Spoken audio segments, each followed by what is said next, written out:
Salve, salve, meu amigo concurseiro, minha amiga concurseira. Sejam todos bem-vindos ao canal do YouTube aqui do Soma Concursos. Caso você não me conheça, eu sou o professor Edivânio Araújo, sou engenheiro agrônomo e ministro aulas de agronomia para concursos públicos.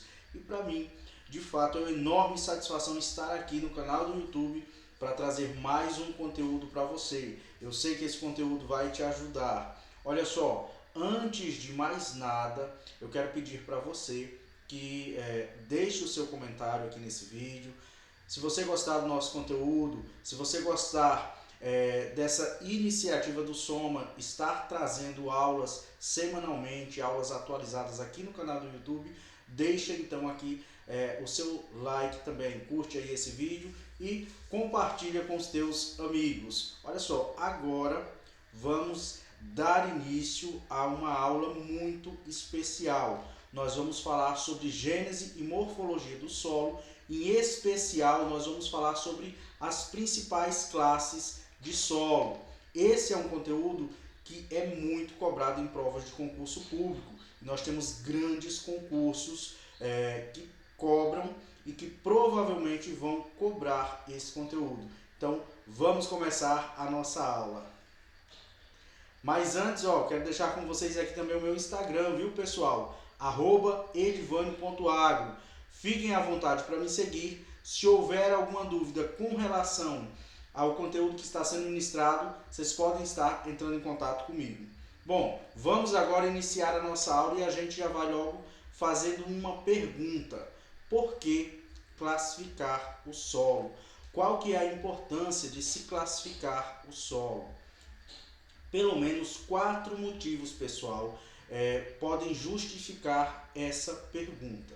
O primeiro dele, permite conhecer as qualidades e as limitações dos solos em um município, estado ou país. Então, identificar o solo ajuda, essa identificação detalhada do solo vai ajudar a visualizar as características físicas, as características químicas desses solos, como por exemplo, textura, estrutura, fertilidade, a própria capacidade de retenção de água, enfim, todas essas características, ao se classificar o solo, vai ser possível se conhecer melhor esse solo.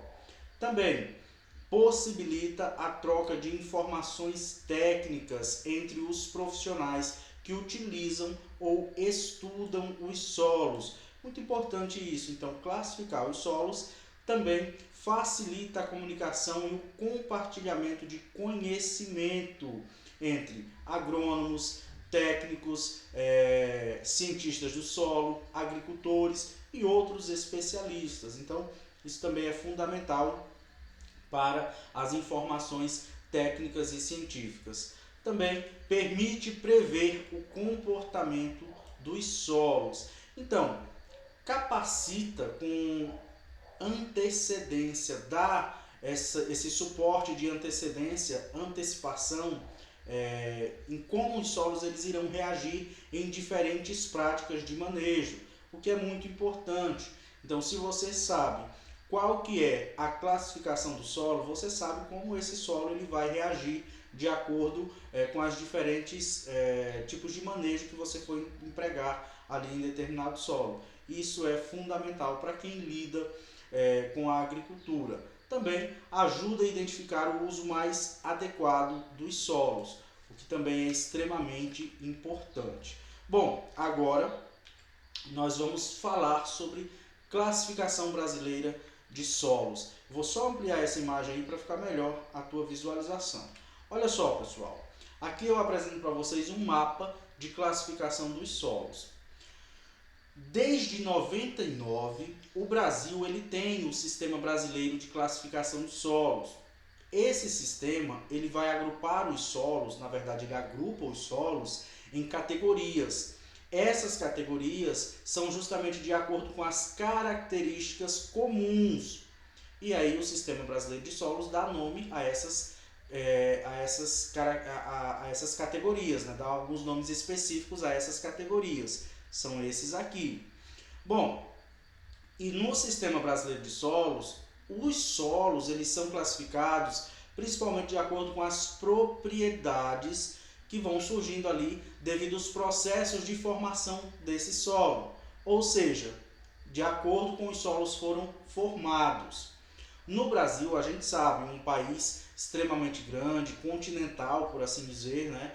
Então, ele tem uma grande variedade, uma grande diversidade de fatores que influenciam a formação dos solos.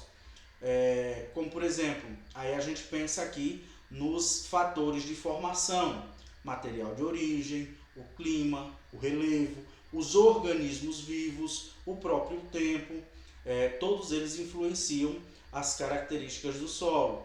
E isso resulta, claro, numa grande variedade de tipos de solo. E aí nós temos aqui que o Sistema Brasileiro de Solos dividiu os solos do Brasil em 13 categorias principais, que a gente chama de ordens. Aí nós temos os argissolos, que correspondem aí a 26,9% da territorial, né, da quantidade de solos. É o segundo solo com maior expressividade no território brasileiro.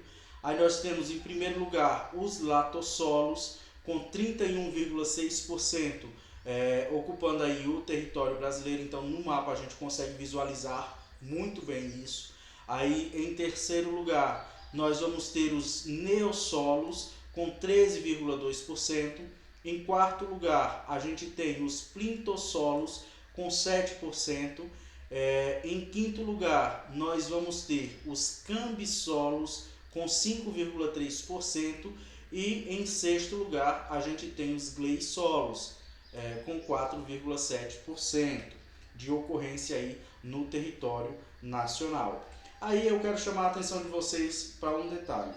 Nós vamos falar de todas as 13 classificações do solo? Não. Nessa aula a gente vai focar nas 6 principais, que de fato são as 6 mais cobradas. Mas no final da nossa aula eu vou deixar um bônus aqui para vocês e eu vou deixar um material, um quadro, justamente para que vocês possam estudar todas as classes de solo. Então vai ser um bônus bem simples, mas que vai fazer toda a diferença para o estudo de vocês. Então vamos lá, dar continuidade aqui. Bom, vamos falar primeiramente dos latossolos. Pessoal, qual que é a grande característica dos latossolos? São solos geralmente profundos, então são solos que têm ali de 1 a 2 metros de profundidade, ou então são solos que acabam sendo muito profundos, que são aqueles que possuem mais de 2 metros de profundidade.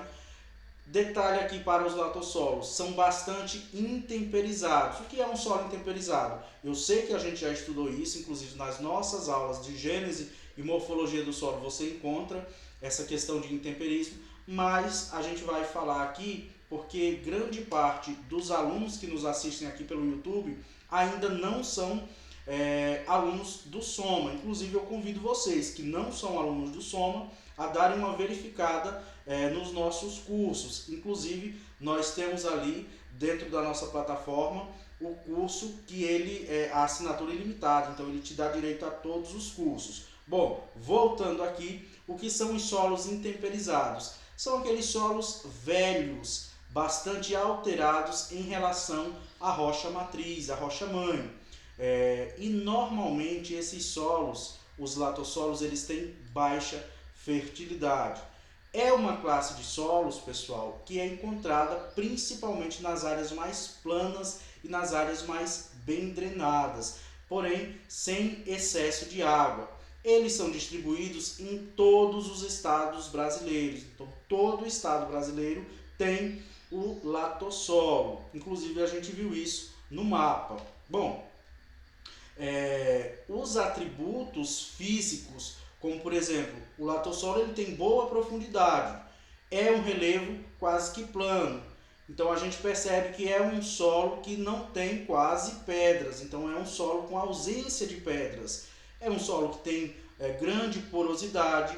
Esse solo, o latossolo, ele tem como característica também ter uma boa drenagem, uma boa permeabilidade.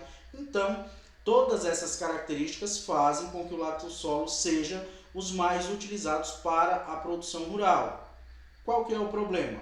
Os latossolos eles têm baixa fertilidade.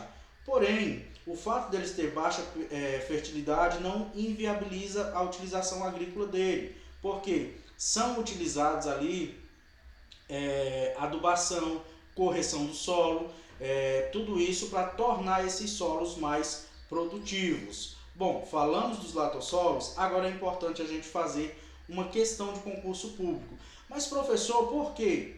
Porque sendo os latossolos os principais tipos de solo do Brasil, então existem diversas questões de concurso que falam sobre ele. E aí vamos resolver essa questão. Na sequência a gente resolve ela juntos. Olha só. A questão ela diz o seguinte: latossolos caracterizam-se pela alta permeabilidade à água, podendo ser trabalhados em grande amplitude de umidade. Os latossolos apresentam tendência a formar crostas superficiais, possivelmente devido à floculação das argilas, que passam a se comportar funcionalmente como silt e areia fina. Sobre os latossolos, afirma-se: primeiro, por serem típicos de climas quentes e úmidos, tendem a enfrentar intensa lixiviação. Isso é certo ou errado, pessoal? E essa afirmativa aqui ela está correta. Por quê? Os latossolos eles são sim comuns em regiões tropicais, geralmente com clima quente e úmido. E nessas regiões a lixiviação, que é lixiviação para quem não acompanha as nossas aulas, lixiviação é a lavagem dos nutrientes do solo pela água. Nesses ambientes, nessas regiões de clima tropical, a lixiviação ela é intensa, devido justamente às chuvas frequentes, que é o caso do nosso país, pessoal. E isso vai resultar, sim, na perda de nutrientes solúveis e de minerais das camadas superiores do solo. Então, a primeira afirmativa ela está correta. Segunda afirmativa: por serem ricos em praticamente todos os nutrientes, caracterizam-se pela constante fertilidade e por não necessitarem de qualquer forma de correção. Essa segunda afirmativa aqui a gente já percebe que ela está errada. Os latossolos, devido à intensa lixiviação, geralmente eles são pobres em nutrientes. Então eles precisam de práticas de correção, adição de fertilizantes, calcários, tudo isso para aumentar a sua fertilidade e tornar esses solos mais adequados para a agricultura. Então a segunda afirmativa ela está errada.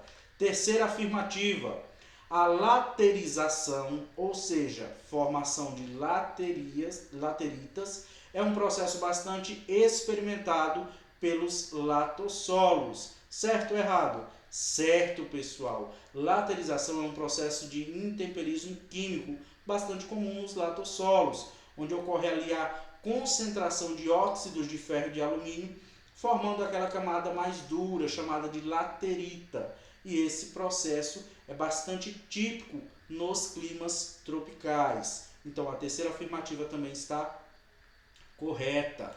Quarta afirmativa: eles somente se formam em áreas em que chuvas torrenciais ou muito volumosas ocorrem durante todos os meses do ano. Certo ou errado, pessoal? Errado. Embora os latossolos eles sejam mais comuns em regiões onde, de fato, existem aí chuvas intensas, não é necessário que essas chuvas ocorram durante todos os meses do ano. Eles podem se formar em áreas onde há por exemplo, uma estação chuvosa bem definida, seguido ali de uma estação seca, por exemplo. Então, a quarta afirmativa ela está errada.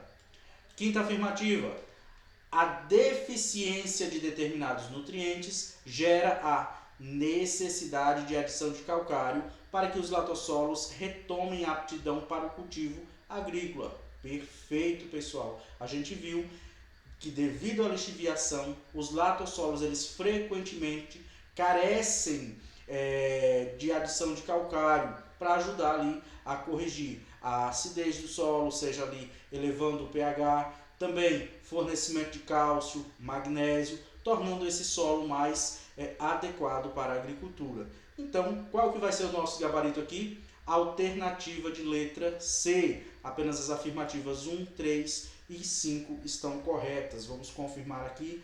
Justamente a alternativa de letra C é o nosso gabarito. Agora, pessoal, vamos seguir falando sobre os argissolos. Quem são os argissolos? São aqueles solos que apresentam acúmulo de argila no horizonte B. Acúmulo de argila aqui no horizonte B. As cores são muito variáveis. Podem ser amarelos, cinzentos, vermelhos, vermelho-amarelados. Normalmente, os argissolos eles ocupam relevos moderadamente declivosos e são distribuídos em todos os estados do país. A gente viu que os argissolos eles correspondem a 26,9% nas unidades aí de mapeamento do mapa de solos do Brasil.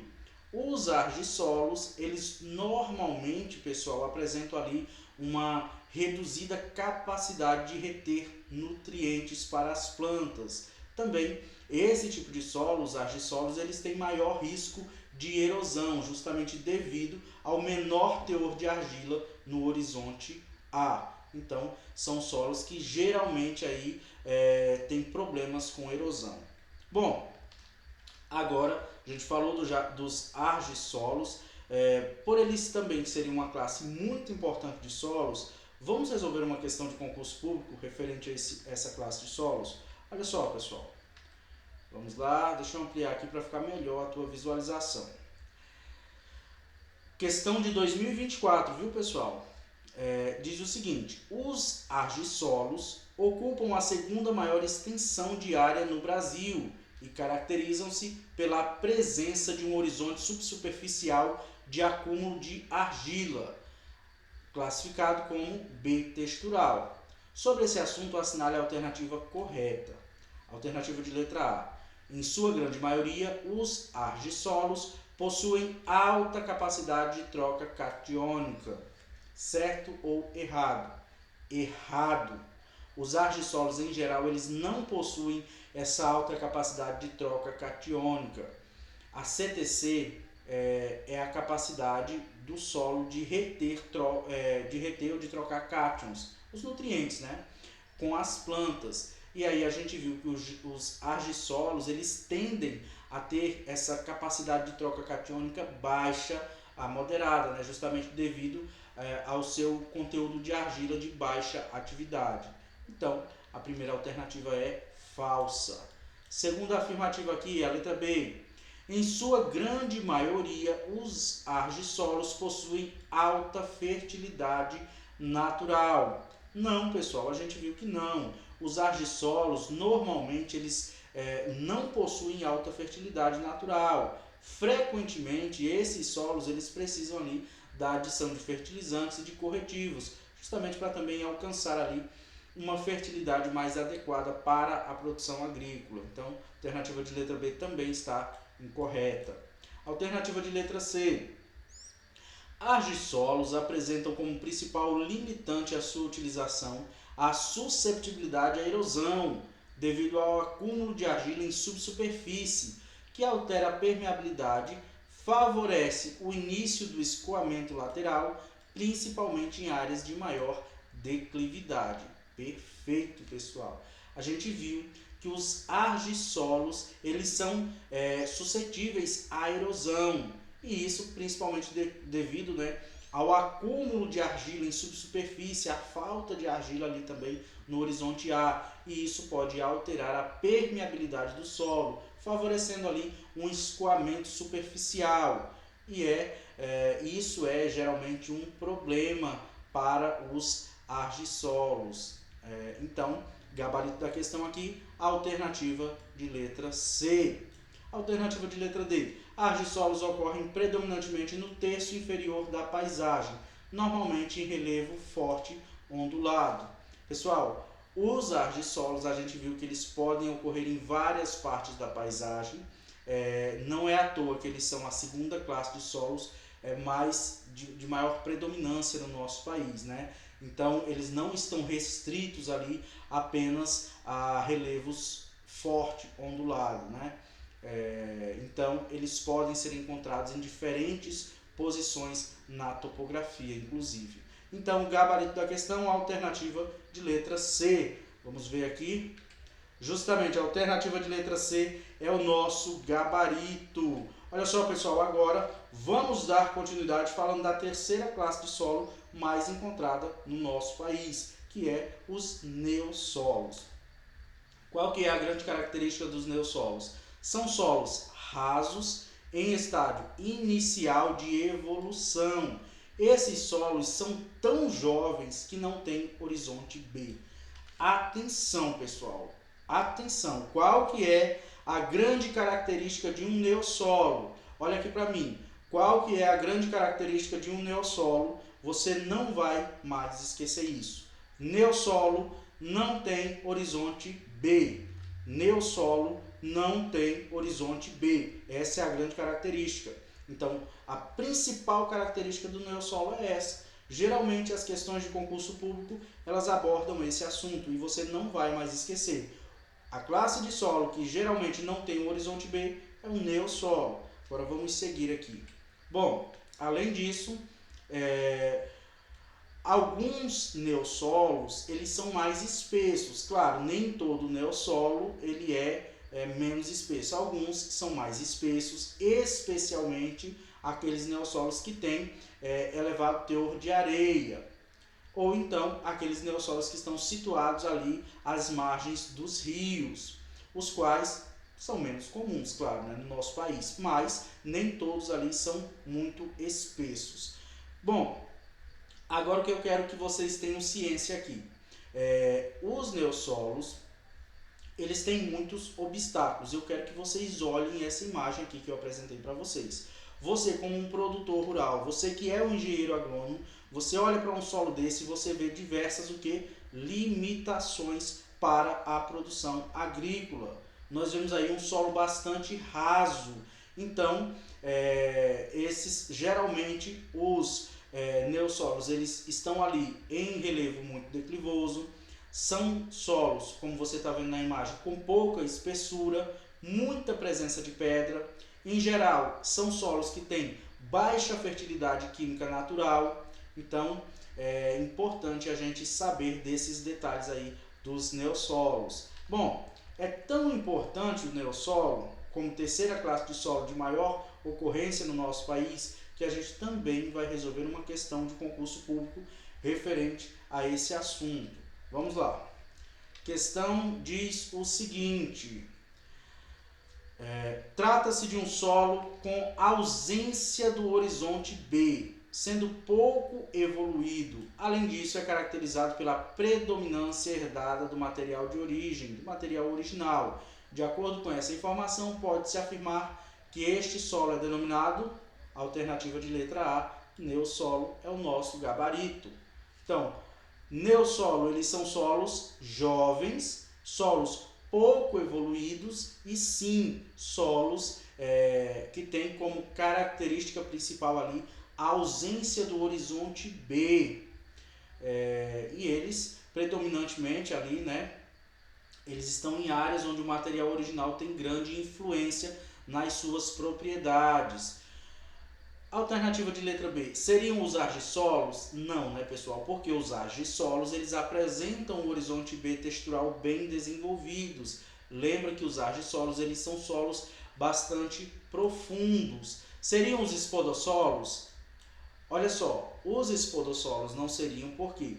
Os espodossolos, eles também possuem um horizonte B espódico, que é caracterizado justamente pela acumulação de matéria orgânica ou de óxidos de ferro e de alumínio. E isso não corresponde à descrição que a gente viu aí no enunciado. Então não pode ser um espodossolo. Será que seria um cambissolo? Também não. Por quê? Os cambissolos, eles têm um horizonte B incipiente ou incipientemente desenvolvido, mas ainda assim apresentam algum grau de desenvolvimento do horizonte B, o que não se aplica na descrição do neossolo, que a descrição que a gente viu é um solo com ausência do horizonte B. Então, não poderia ser um cambissolo. Será que seria um luvissolo? Só para finalizar aqui essa questão, não seria um luvissolo, porque os luvissolos têm um horizonte B textural, que é justamente resultado ali da iluviação de argila, e isso não corresponde aí ao que a gente viu no enunciado da questão, né? A ausência de horizonte B. Então, desses solos aqui, o único que de fato tem ausência do horizonte B, por ser pouco evoluído, é o neossolo. Então, vamos certificar aqui qual que é o nosso gabarito. Alternativa de letra A. Pessoal, agora vamos dar continuidade aqui na nossa aula. Vamos falar dos plintossolos. Os plintossolos são extremamente importantes. Quais que são as principais características dele?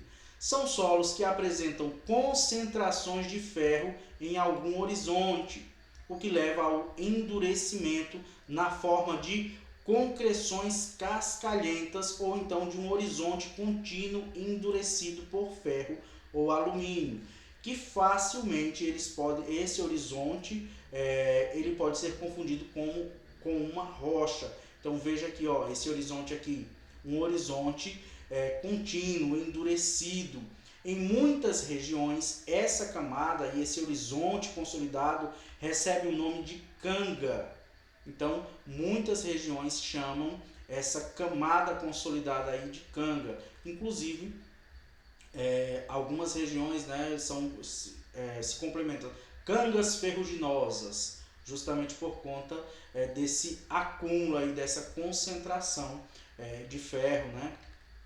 Bom, eles podem ser encontrados em regiões, seja de relevo plano, que há ali uma dificuldade de escoamento de água.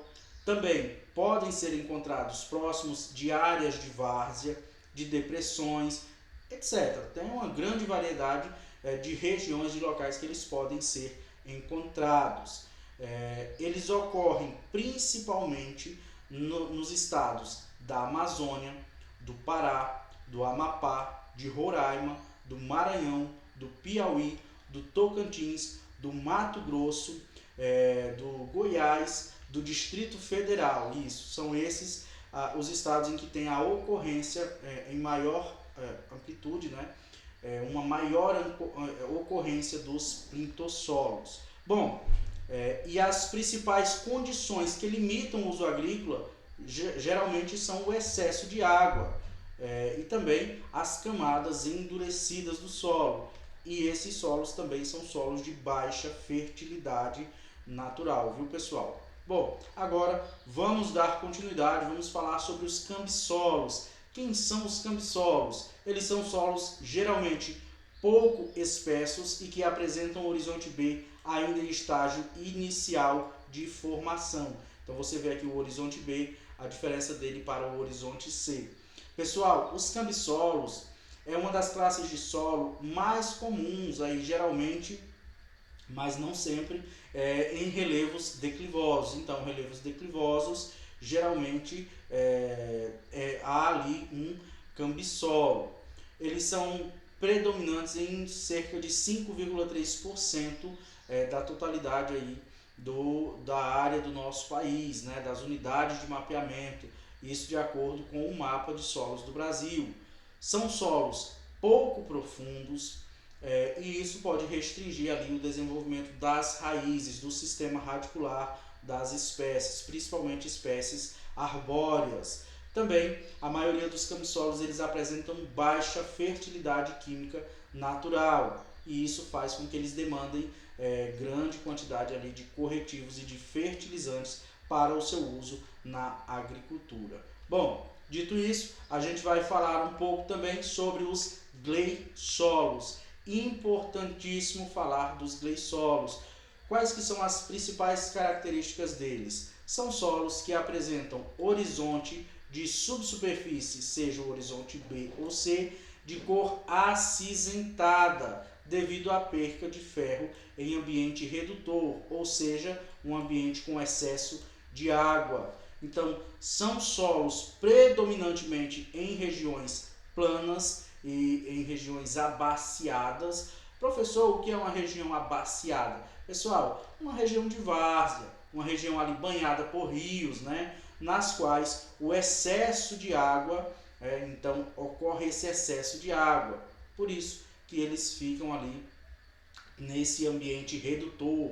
Bom, tem um detalhe importante aqui. Esses solos, os gleisolos, se eles forem drenados, ou seja, se fizerem a retirada do excesso de água, muitas vezes isso é feito com valetas, canais de escoação, né? Então faz ali a retirada, drena esse solo e eles podem ser utilizados para a agricultura. Eles são solos que apresentam baixa fertilidade química e isso implica na necessidade de utilizar adubo, né? E também corretivo, mas eles podem ser utilizados para a agricultura, desde que sejam drenados. Bom, agora pessoal, como prometido para vocês, eu vou deixar aqui uma tabela para vocês com as 13 classes de solo. E aí, essa tabela vai servir para vocês estudarem, revisarem o conteúdo, porque eu fiz um resumo para que facilitasse a vida de vocês na hora que vocês forem estudar. Deixa eu ampliar aqui. Olha só. Trouxe para vocês as principais classes de solo, em ordem que elas mais aparecem no nosso território, a área que é correspondente dentro do nosso território e quais que são as principais características de cada um desses solos. Lembrando que nessa aula nós estudamos sobre latossolos, argissolos, neossolos, plintossolos, cambissolos e gleissolos, que são os solos com maior predominância no território brasileiro e, consequentemente, são os solos onde há mais questão de concurso público referente a esses tipos de solo. Bom, agora pessoal, eu vou me despedir de vocês. Para mim foi uma honra estar aqui com vocês no YouTube. Mais uma vez eu quero lembrar a vocês, se você ainda não curtiu esse vídeo, curte aqui esse vídeo, compartilha com o teu amigo que está estudando para concurso público ou aquele teu amigo que está estudando aí na faculdade. Isso é informação importantíssima para a gente, para acadêmicos e principalmente para concurseiros da nossa área. Também, pessoal, se você ainda não for nosso aluno Soma, eu te convido a dar uma olhadinha na nossa plataforma. Dá uma olhadinha ali, vejam os cursos que nós temos disponíveis, veja a nossa assinatura ilimitada, qualquer coisa. Entra em contato comigo, viu? Professor Edivânio Araújo. Você vai encontrar você vai poder falar comigo através do meu Instagram, @edivânio.agro. E é isso aí, pessoal. Grande abraço para vocês. Eu aguardo vocês na próxima semana para que a gente possa ter mais uma aula. Até mais, pessoal.